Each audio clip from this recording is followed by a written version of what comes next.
আমি সবাইকে স্বাগত জানাচ্ছি আমাদের একাদশতম বিপিএলে।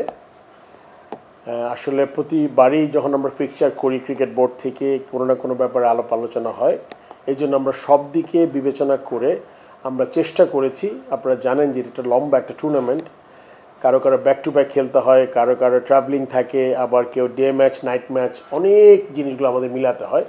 সেক্ষেত্রে আমি বলবো এবারে বিপিএলটা আমরা খুব অত্যন্ত চমৎকারভাবে সাজিয়েছি।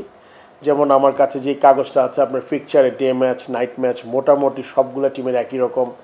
ব্যাক টু ব্যাক ম্যাচও আপনি দেখবেন যে আমাদের সবগুলো টিমেরই কারো 3টা কারো 2টা, বাট এমন না যে কারো 5টা কারো 1টাও না, এরকম করি নাই আমরা। আর আপনার সব নাম্বার অফ ম্যাচেস 15ই জানুয়ারি পর্যন্তও আমরা সবাই 4টা মিনিমাম ম্যাক্সিমাম 7টা। সো আমরা আমাদের দিক থেকে, যেহেতু এই বিপিএলটা আপনি জানেন যে আমাদের একটা অনেক বড় ছাত্র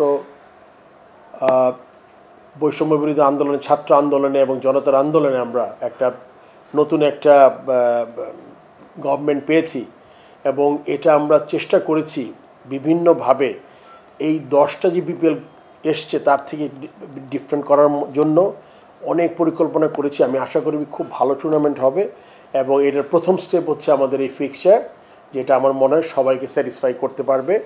আমরা আশা করব আপনারা সবাই বিপিএল উপভোগ করবেন। টিভি প্রোডাকশন, যারা টিভিতে খেলা দেখাবে, প্লাস প্রোডাকশন, দুইটাই যাতে অত্যন্ত চমৎকার হয়। আপনারা জানেন হকাই, ডিআরএস এগুলো সবই থাকবে। আম্পায়ারিং আমরা খুব উন্নত করার চেষ্টা করছি। আসলে আমরা দেখেছি 10টা বিপিএল চলে গেল, আমরা এখনও একটা সলিড প্ল্যাটফর্মে দাঁড়াতে পারিনি এই টুর্নামেন্টটাকে। আমরা আশা করব, যদিও এই বিপিএলটা আমাদের এই সাইকেলের লাস্ট টুর্নামেন্ট, আমরা নেক্সট ইয়ার থেকে আরও বড় পরিকল্পনা করব, যেটা লম্বা সময়ের জন্য দিব টিমগুলোকে। ফ্যানদের জন্য তো আমি বলবো যে এবার আমাদের টিকেটিং, যেই জিনিসটা আমরা দেখি সবসময়, টিকিটে একটা মানে টিকিট তো সবসময় যখন চাহিদা বেশি থাকে একটা বিড়ম্বনা হয়।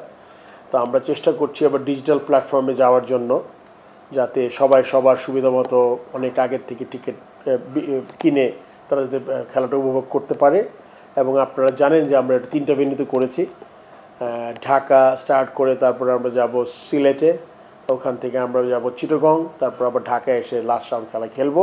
সো এবার আমি বলবো যে যারা টিকিট খেলা দেখতে ইচ্ছুক এবং আগ্রহী, আপনারা আপনাদের মোবাইল ফোন, আপনাদের অনেক অ্যাপস আছে, সবগুলো দিয়ে আপনারা ডিজিটাল টিকিটগুলো কিনে ফেলতে পারবেন। ওই লক্ষ্যে আমরা এগিয়ে যাচ্ছি। আমি আশা করি যে আমাদের এই ডিজিটাল প্ল্যাটফর্মটা এই মাসের মধ্যে কমপ্লিট হয়ে যাবে, সো দ্যাট আপনারা আপনাদের পছন্দের দলের টিকিট কিনে ফেলতে পারেন এবং খেলাটা ঠিকমতো উপভোগ করতে পারেন। আপনারা জানেন যে আমাদের প্রধান উপদেষ্টা, আমাদের ক্রীড়া উপদেষ্টার অনুরোধে আমাদের এই বিপিএলে খুব সক্রিয়ভাবে আমাদের সাথে অংশগ্রহণ করেছেন। এবং আপনারা সবাই জানেন যে আমাদের ডক্টর মোহাম্মদ ইউনূস 2014 বা 16 সালে হয়তো বা ফ্রান্সের যেই এবার আমরা অলিম্পিক দেখলাম, ওই সময় যে তাদের ওই অলিম্পিকটা পেতে সাহায্য করেছিল তার একটা স্পিচে, সেই দিক থেকে বিবেচনা করলে আমার মনে হয় যে তিনি এত বড় বড় জায়গায়, এত বড় প্ল্যাটফর্মে কাজ করেছেন। তা আমাদের ক্রীড়া উপদেষ্টা আসিফ মাহমুদ ওনাকে অনুরোধ করেছেন যে উনি দেশের বাইরে এতজনকে হেল্প করেছেন, আমাদের বিপিএলটাকে কতটুকু আরেকটু সম্পর্কিত করা যায় ফ্যানদের মাঝে। এবং ওনার চমৎকার কিছু আইডিয়া আমরা চেষ্টা করেছি আমাদের এই বিপিএলে ইনজেক্ট করার জন্য। সেই দিক দিয়ে আপনারা জানেন যে আমরা চেষ্টা করছি আমরা গ্যালারিতে যাতে মনে করেন জিরো ওয়েস্ট একটা, যেটা গ্যালারিটা আমরা যাতে নোংরা না হয়। প্লাস আমরা পানির কিছু কিওস্ক, মানে পানির কিছু কর্নার থাকবে, সেই কর্নারে আপনারা পানি পাবেন, এইটা একটা নাম থাকবে। আপনারা তখন বিপিএল যখন শুরু হবে তখন দেখতে পারবেন। এবং পানিটা আমরা ফ্রি অফ কস্ট সরবরাহ করার চেষ্টা করব।